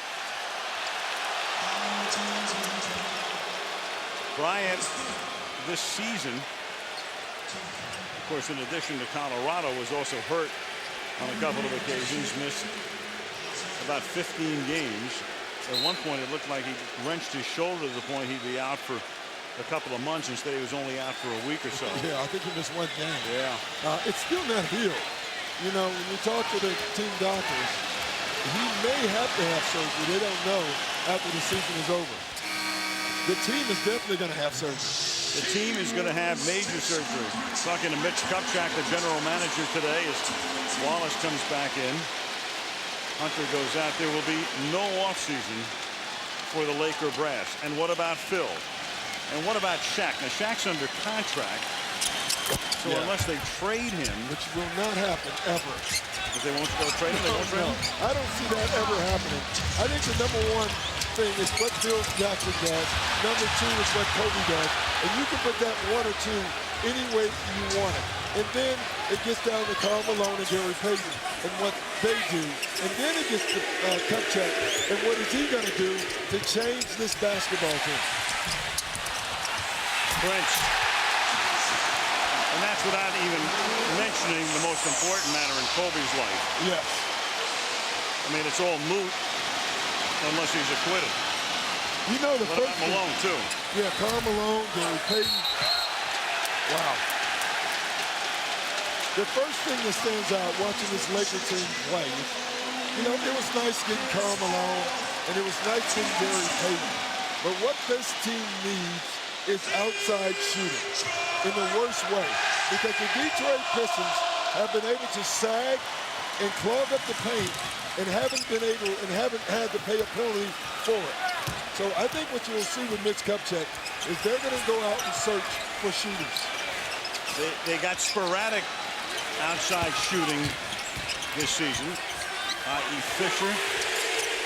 Rasheed misses a 3, and Rush's big game, but not consistently. We're talking about the Lakers. Phil Jackson, the first guy they have to talk about. Brian Payton, Malone, and Fisher can opt out. Payton can opt to stay. I mean, he's already under contract, so it's his call there. Fox maybe retires. You don't know. The other guys with expiring contracts. You know, Phil Jackson said something interesting, because all along I have told you and I believe that he would not come back. You asked him this morning if they lost, would that change his decision? And he said yes, it probably would. Yeah. That makes you think if they lose, which they are going to, he may come back and try to get this right. That would surprise me. As you know, though, in every sentence, you know, Phil goes from here to there. You know, he's like Enya. I still think it's Moonlight on the Ocean, is slipped around, or whatever the lyrics are. But it's like you walk away and you go, huh? I still think he quits this year. I don't think he retires, though. I do believe we'll see him coach again, but not with the Lakers again. Here's O'Neal. You know, Phil, he understands he had a chance here to become the winningest coach, not only in NBA history in terms of championships, but eclipse all other coaches and managers in the 4 major sports. Is it huge to him? I mean, he can live without it, but it was important to him. He made that pretty obvious as we talked to him throughout the course of the season. It absolutely was. He also said something that surprised me. I didn't know he was keeping count, that they could catch the Celtics in banners. Yes. That upset me, too. Doc, you can do something about it. Yeah, I'm going to try. 16-14 is the Laker-Celtic rivalry right now, with Boston up by 2.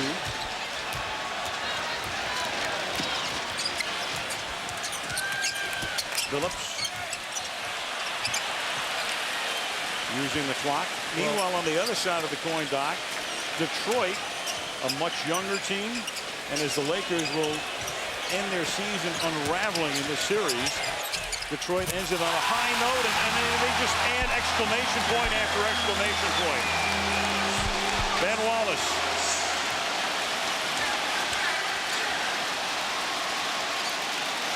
"20 rebounds for Wallace. Walton missing. So Detroit with a young team. Not that they're not going to go out and try to revamp. Every team does. I mean, San Antonio won the title last year. Changed 6 of the 12. Minnesota had a pretty good year last year. Changed 9 of the 12 and got better. Well, you know, the difference here is that Joe Dumars has done such a great job. If this goes in, my goodness. I mean, we would have had to leave the building. Doc, the crowd is already wrung out. Yes. But Joe Dumars has done such a great job with this team. He's not going to have to make a lot of changes. You know, they have to sign Rasheed Wallace, which I think they will. The Mimic Okur is going to be a big thing, whether they can keep him or not. Other than that, this team will look very much the same. And don't forget about the rookie that didn't play this year. He will be a factor in the near future for this Pistons team. Darko Milicic talking about. You know, I couldn't remember his name because he hadn't played all year. There he is. We just call him Darko. Yeah. The one thing he has to remove is those band-aids from his ear. He was piercing his ear. In the Eastern Conference Finals, they got infected, so now he has to walk around with band-aids on his ear. So he has to learn some things, there's no doubt about it.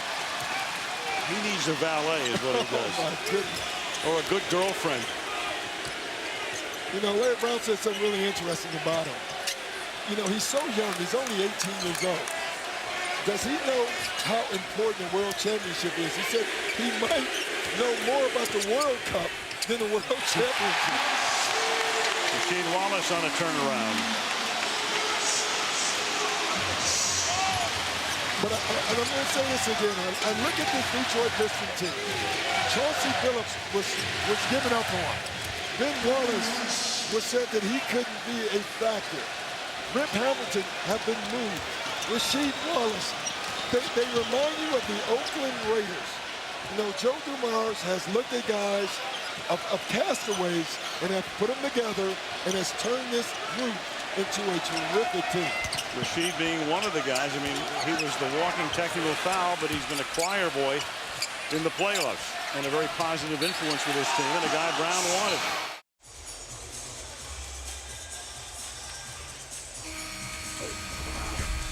Ben, if we throw to you, just get it down and get in our play. We got to use clock. I want to run every time, but we don't have the break. We got to use clock. They can't get a second shot. That's a man who has a championship wrapped up, Doc, in the fourth quarter of Game 5, coaching every possession. And you know it's awesome to watch him because obviously he wants to win a championship, but he's so much about the game of basketball. He's a teacher. He wants them to play the right way all the time. He's going to coach until 0-0-0-0 is on the clock.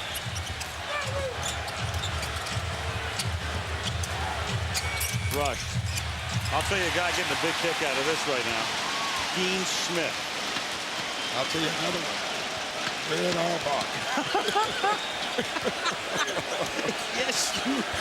Red's lighting up a cigar. If you don't follow basketball, you just watch. Red Auerbach's record was in jeopardy. Red is a very proud man. Yes, he is. Red loves that record. And Red and Phil have had long-distance barb fest. On the other hand, we're talking about Larry Brown playing for Dean Smith, North Carolina, knowing Dean for all of those years, in contact with him all the time, never calls him Dean. That's the coach. Yes.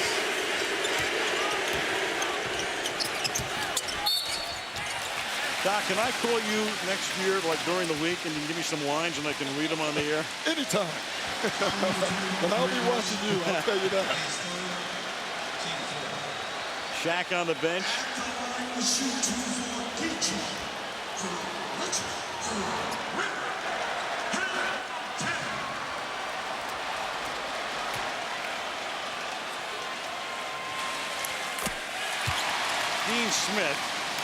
Dean Smith and John Wooden, two of a kind, of course. Look at that.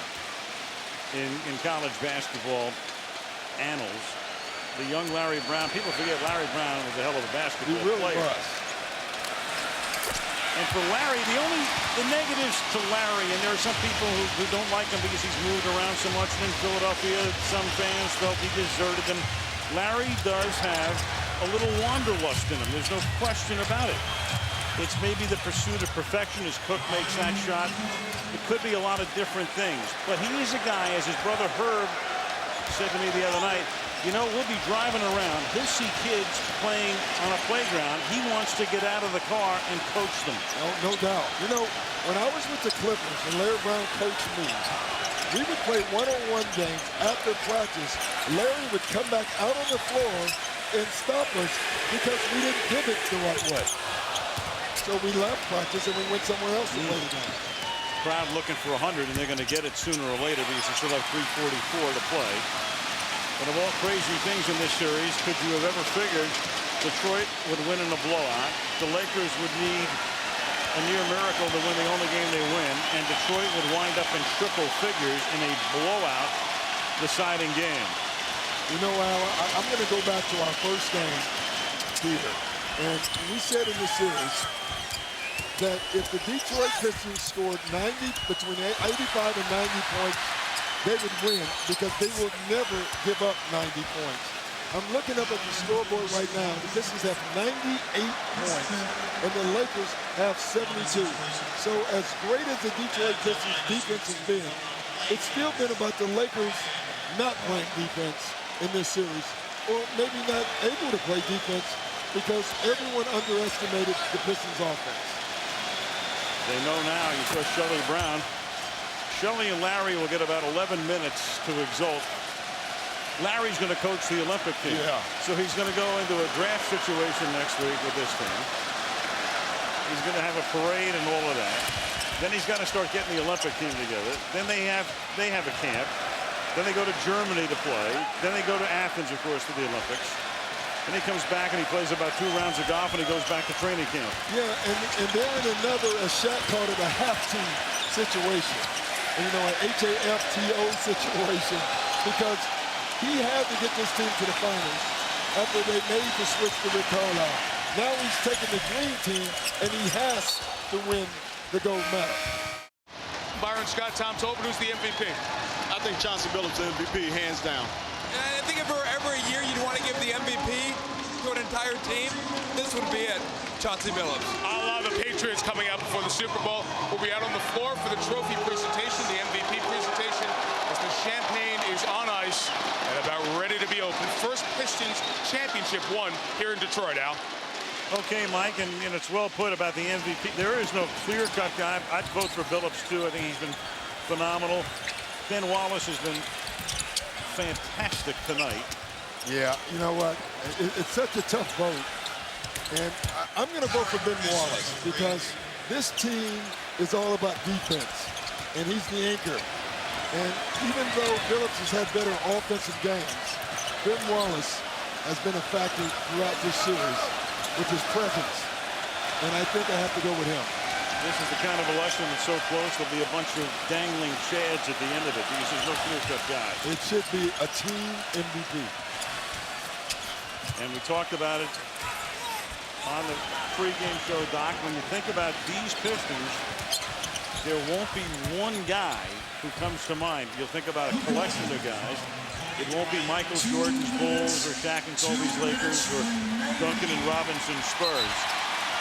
This is different. It is. Actually, it's refreshing, too. Yeah, you could vote for Joe Dumars. I mean, the trade, before the trade deadline, bringing Rasheed Wallace to the Pistons swung the title to the Pistons. That is, I'm thinking about that. You're right. Yeah. You are right. And now I got to tell you, this has been a great year for me. I'm trying to stay composed. I really am. I've been a player. I'm going to coach the Celtics.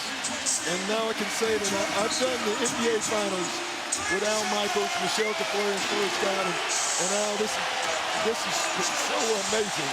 For me, it's been amazing. It's been awesome. Doc, you're so kind as Tayshaun Prince comes off, and Larry will bring the guys off one by one. Doc, I look at it this way. The way you started at Orlando, we had to get you off the street. Yes, you did. And thanks for, and I had a blast this year with you. Thank you very much. Kobe Bryant, there's Chauncey Billups, Okur, Larry Brown doing everything he can now to get everybody to come off the floor as they reach triple figures. Get the individual acclaim. And why not? The Pistons are going to wind down the playoffs with some good defensive play. Their trademark, their hallmark.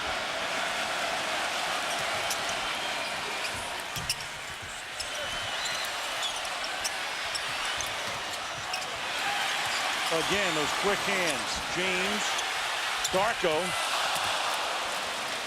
I think he'll get the rest of the shots, the rest of this game.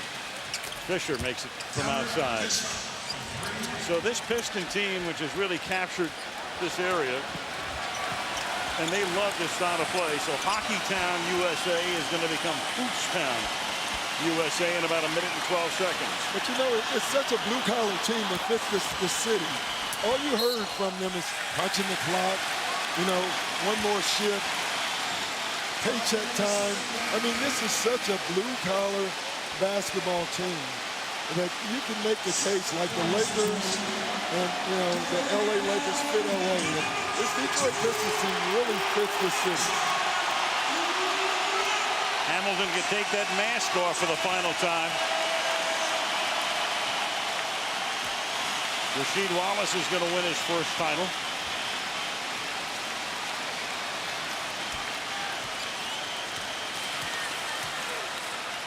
What a bizarre, just a bizarre end of the. I'm looking at those shots.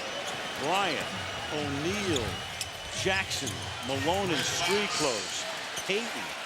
And of all crazy things, this team, which always seemed to come up with the clutch play, or the divine play when they needed it will end it like this. Well, they lived on the edge, Al, and against the Detroit Pistons, you can't live that way. I will say this. It would be ironic if Karl Malone ends his career in street clothes, since he played every game for the most part his entire career. Sure. And if Phil Jackson ends his career losing for the only time in the finals, he'll be 9-1 here. You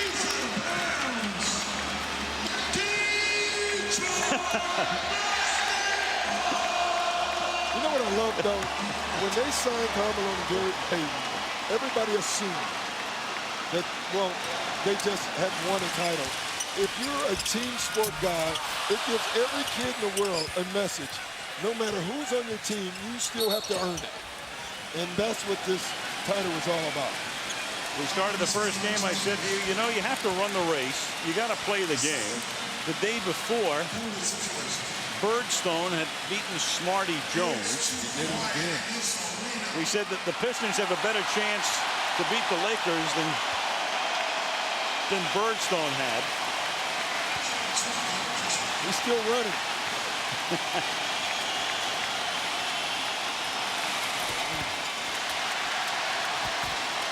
They're going to win the middle 3 games, something that no team has done at home since they went back to a 2-3-2 format in '85. There was actually a time in the mid-50s, believe it or not, when a home team won all 3 games in the middle. It was the Pistons. They were in Fort Wayne, but of all crazy things, they played those games in Indianapolis and beat the Syracuse Nationals. And the last team to win an Eastern champion, who were from the East, without Phil Jackson being involved, with the Detroit Pistons in 1990. Rick Fox ending the game, hunched over his former teammate Lindsey Hunter and congratulating him as the clock ticks down.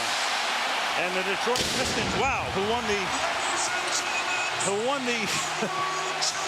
NBA championship in '89 and '90, and the crazies just have to stop blowing up stuff in indoor buildings before we have a disaster.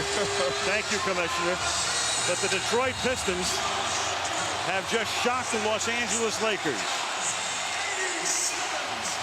100-87 to win the NBA title. The number 2 seed in the Eastern Conference. And for the Lakers, it truly will be the end of a particular era. They've had the 3 championships. They brought in the other guys. We talked about how much they'll revamp. For Joe Dumars, who was selected by Bill Davidson to run the team, he can exult. Bill Jackson will contemplate his future, and they'll talk about that very shortly, I'm sure, in the next couple of days as the confetti rains down at the Palace of Auburn Hills. Chauncey Billups, a likely candidate for the MVP award. And the Detroit Pistons, this gritty, gutty, defensive-oriented team, plays phenomenally on both ends of the floor and beat the Lakers in 5.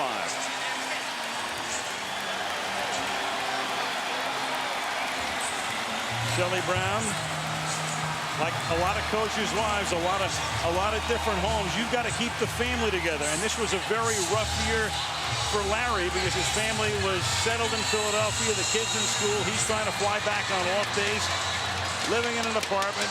Back and forth they go. For Kobe Bryant, the biggest of question marks, of course, for him. Yes. And so the complete contrast and evidence here as the game is over. Well, you just look at this entire season, and this Detroit Pistons team always believed that they could.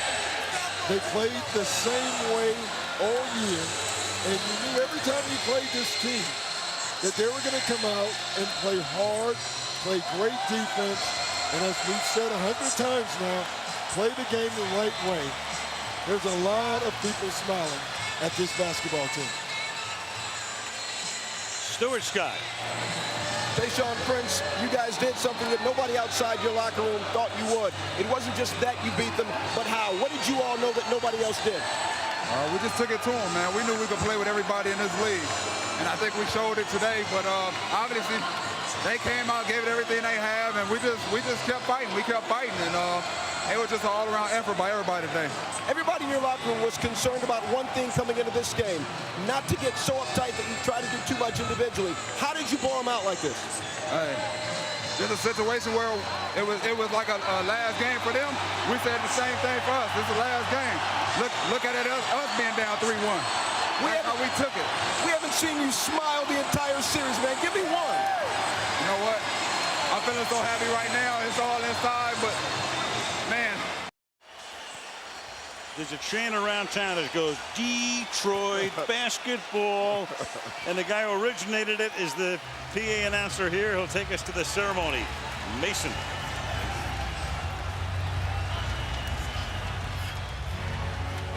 And now, Piston fans, the Larry O'Brien Trophy.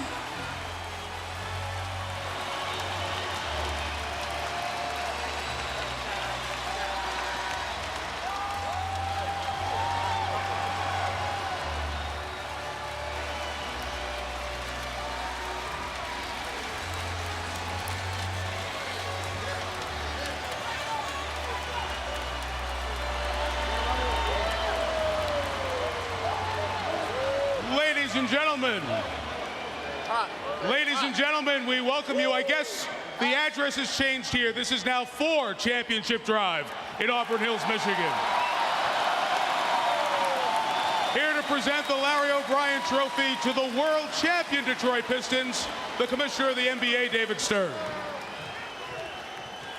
Against the celebrated and valiant effort by the Los Angeles Lakers, your Detroit Pistons demonstrated that fairy tale endings do actually occur in sports, as rare as they may be. Against all expectations, but because of hard work, very hard work, and teamwork, I'm delighted to congratulate Bill Davidson, the owner of the Pistons,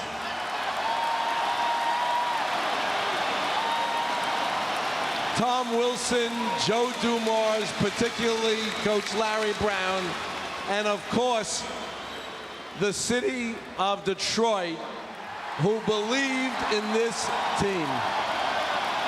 And this team met their expectations, even though no one else expected it.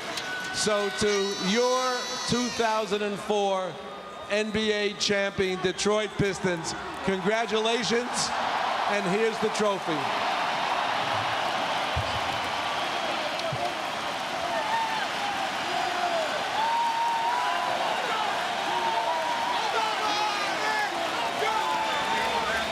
Let's take that, Ben. Mr. Davidson. Now you have the WNBA championship, the Stanley Cup with the Tampa Bay Lightning. I know all the championships mean so much, but I've seen you in the practice facility, seeing these guys. This is your baby. This one has to be super special to you. Absolutely, it is, and this is the greatest. I always have to be a little careful that I say I like them both equal, but this is a great night, and the guys did a tremendous job. Congratulations, Bill Davidson, owner of the Detroit Pistons. We have to get Larry Brown over here. Coach Larry Brown.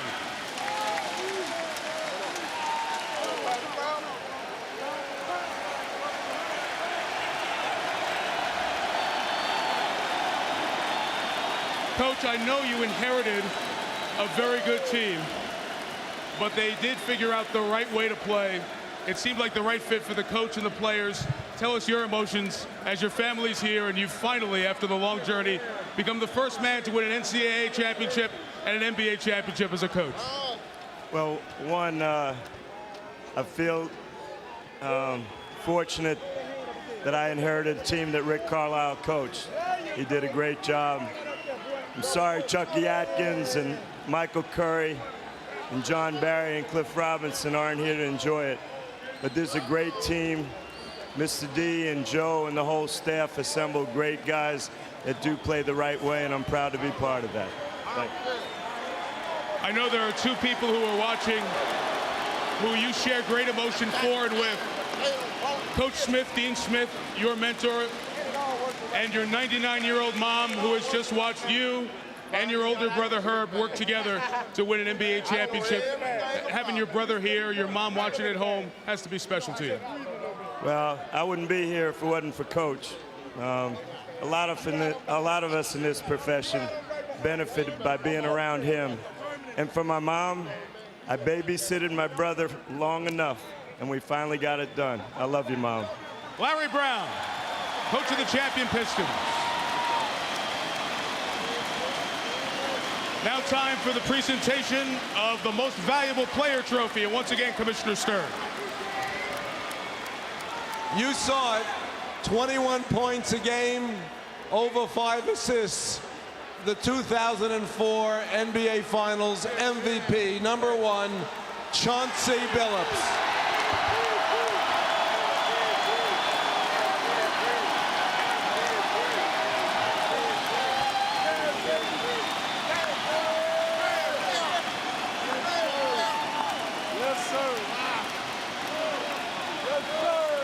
Chauncey, you just looked at that and said, wow. After all the places you've been and the expectations when you were drafted high in the draft, all the stops, did you ever stop dreaming that you could find the right place for your talents? I never stopped dreaming, man. God is good. You know, God is very good. He put me here for a reason, and that's the reason. You guys were as heavy an underdog as we've seen win the championship in almost a quarter century. I know the guys believed. Tell me why this team was able to overcome the Lakers. Because we just believe in ourselves, and we play team basketball. We're not just individuals. We got individual good players, but we're a great basketball team, and we know that that can overcome every time. Congratulations, MVP of the finals, Chauncey Billups.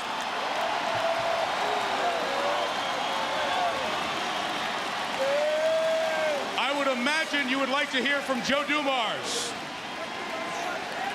Joe Dumars, finals of the NBA MVP of the finals, I should say, joins Jerry West as the only people to be finals MVP and the architect of a championship team. I know it's sweet as a player. Tell me what it's like to be the boss. It's so much better here. You put your heart and soul into it, and to have this happen is just unbelievable. Joe, as I said, this team was a heavy underdog. When did you believe this team could do it? I felt like we could win this thing. I really did. Even before the series started, I thought that we could win. And I knew we were underdogs, but I never thought that these guys were. I just felt like these guys, it was their year to win it. Joe Dumars and the rest of the world champion Detroit Pistons, ladies and gentlemen. And we send it back to Al Michaels. All right, thank you, Mike. So Billups wins an MVP award in the finals before he ever makes an all-star team. Who's the last guy to do that? Joe Dumars did it on one of the Detroit championship teams in '90. Just a few moments ago, what's it like on the other side? Michelle talked to Derek Fisher. Derek Fisher, obviously this is an incredibly emotional time. What is your team going through in that locker room? Mixed emotions, Michelle, to be honest. Extreme disappointment, but very resilient. I'm so proud of this team. We didn't have to be here. We went through some things that I don't think any other team could have gone through and still gotten to this point. And you know, we definitely have to tip our hat to the Pistons, no question about that. You have to win graciously and you have to lose graciously, and we're disappointed, but the Pistons were the better team this year. You guys came into this game saying all the right things, that you believed you could get it done, that you were confident that you'd been in this position before. What happened out there tonight? Same things as have been happening this entire series, you know. Second chance points, you know, offensive rebounds, you know, they're beating us to loose balls. You know, I think they wanted it more, you know, collectively as a group. That doesn't take anything away from anybody on our team. I think we wanted it as well, but they were able to take, you know, emotionally what they desired and what they wanted and carry it over to the physical, and we were a step slow too many times, and, you know, they deserve it. Phil Jackson had said many times this may be a last dance for this particular team. What are your thoughts about the future of this team? How likely is it you'll be together next year? You know, who knows? You know, the nature of this business has really changed over the years, and, you know, from year to year, when you leave that locker room for the last time, you never know if you're going to see that guy again. And, you know, I think we'll all just, you know, enjoy the time that we have left together tonight and tomorrow on our plane ride back. and just be thankful that we had this opportunity. A lot of guys haven't had this opportunity, and we had a chance and we couldn't get it done, but we're thankful. In a 9-day period, I can't think of a turnaround like this in such a huge event. I mean, it's almost as if in a World Series or in a Stanley Cup, one team is expected to win, and then not only does the other team win, the other team becomes so dominant that by the end, the underdog looks like it's invincible, and the favorite looks like it can't win a game if he played until August. And it wasn't just a couple of people. It was most people. I mean, experts, quote-unquote experts, saying 5, can it go 4? And when you heard that, it was all about, can the Pistons win one game? If they won one game, it would be a good series. I mean, this was a dominant performance, and it was a great team performance.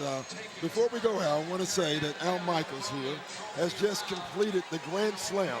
He's done hockey, basketball, baseball, and football, all the world championships, and that's pretty awesome. And the world barrel jumping championship. Yeah. I wanted to leave that part out. We're not going to put it in there. You know, it was so interesting watching the teams walk off. I mean, the Lakers, and clearly they'll be broken up in some measure to a large extent in all likelihood. It will. And then Larry Brown, and you know, I'm just watching Larry, and he's talking about his 99-year-old mother, and you saw the way he was, and it's never been about Larry. And by the way, I saw his other wonderful moment in life, his only hole-in-one on the golf course, one of 5 people to view that. Yes, exactly. And it's always about the others, and he is so elated for his players, for the coaches that he's worked with, for the kids he's brought along.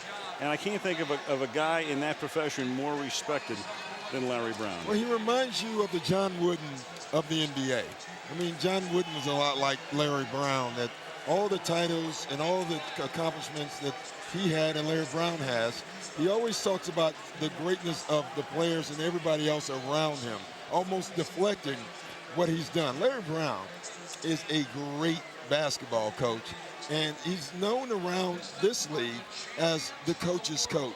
So it's rare that other coaches, because this is competitive league, but it's rare that other coaches are happy for a coach when he wins a title, but everyone's happy for Larry Brown. He's helped turn the balance of power a little bit back to the East. You'll keep that going. Yes. My man going to the Boston Celtics. Someday again, I'll come out of retirement when you're finished with the Celtics. Oh, thank you, Al. Great series.